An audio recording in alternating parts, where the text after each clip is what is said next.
Ladies and gentlemen, welcome to It's Rainmaking Time. This is Kim Greenhouse. Our guest today is Dr. Richard Sauder. He is the author of 5 books and major reports. Today, we are going to be talking to him about his book, The Richard Sauder Briefing, that has just come out. He's also the author of Underwater and Underground Bases, Kundalini Tales, Underground Bases and Tunnels, What is the Government Trying to Hide? And Hidden in Plain Sight, Beyond the X-Files. He is a researcher. He has several degrees. He's traveled all over the world and spent the last 30 years researching what is happening to humanity and this planet. Ladies and gentlemen, we're going to talk about some very complex and often difficult things today on this show. Stand by and welcome Richard Sauder to It's Rainmaking Time. Good morning. Good morning, Kim. Thanks for being here. My pleasure. After reading the Richard Sauder Briefing, I have to tell you, I didn't want to cover this subject. I didn't want to cover the book, not because it wasn't a worthy book or a valuable book, but because there's so much difficult material in it. But I feel called to cover it anyway because a lot of what's in there people may or may not know. And I think that the responsible thing to do on my end is to work with you on this show to cover this and to lay things out in such a way where, A, people still want to pick up the book and read it, but to cover the essences of it in such a way that they get how jam-packed it is with important information for them. What led you to write the Richard Sauder Briefing in 2010? Well, it wasn't my idea, is the short answer. A German publisher, Roman Schmidt Verlag, pitched the idea to me out of the blue. I did not know Roman Schmidt before he contacted me with an outline of a book that he thought I might be uniquely suited to write. He was familiar with my work. I was not familiar with his publishing house, but he said he thought I was the man to do the book, and so I thought about it for a day or two, and then I said, okay, I'll do it.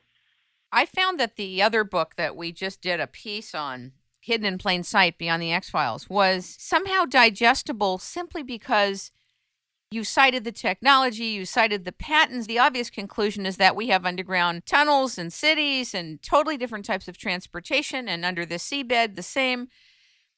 But something about the Richard Sauder Briefing, when you put it all together, I want to just lean back and say, what are we to do? But first, let's talk about what is this briefing?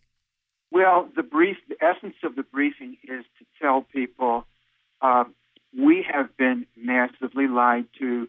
The reality that we're living in is actually a surreal, massive, thousands of years long lie, a veil of unknowing, not knowing disinformation, misinformation, and lies has been pulled over the earth like a dark curtain, and the majority of humanity are under its thrall.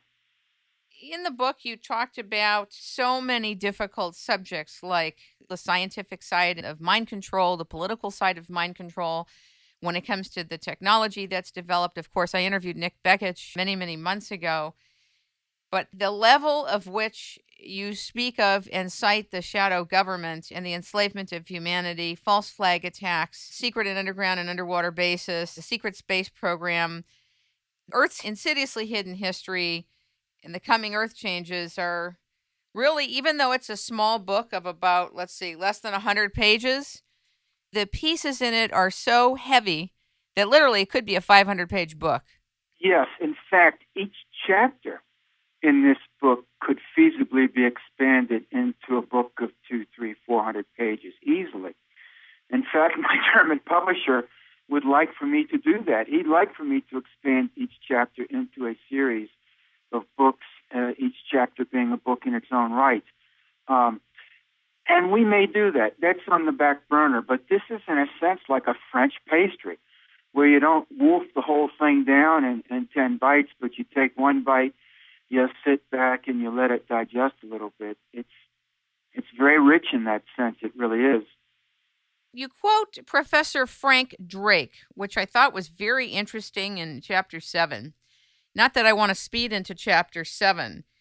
And you talk about the Drake equation. Can you talk about that for a moment? Sure. There was a famous, now famous, conference or meeting of cutting-edge astronomers and space scientists back in the 1960s at the Green Bank Observatory in West Virginia. And the topic of the conference was to talk about,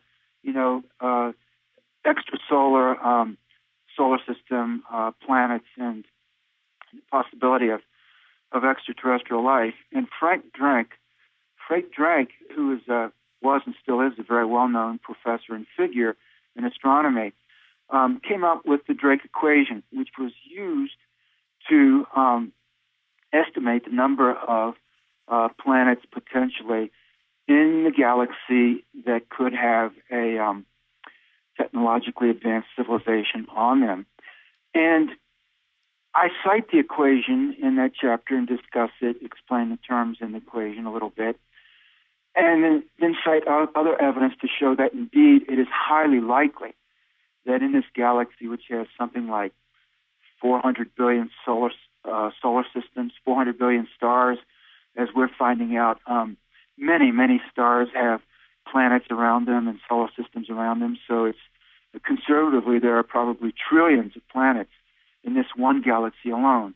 And from the standpoint of simple statistics on a stochastic basis alone, it is highly probable that there are many planets in this galaxy with life on them, and indeed it's highly probable that there are other planets with intelligent species of life on them. In other words, we are not alone. I wonder why we never heard of the Drake equation. That's very interesting. Yes, well, I heard about it when I went away to college.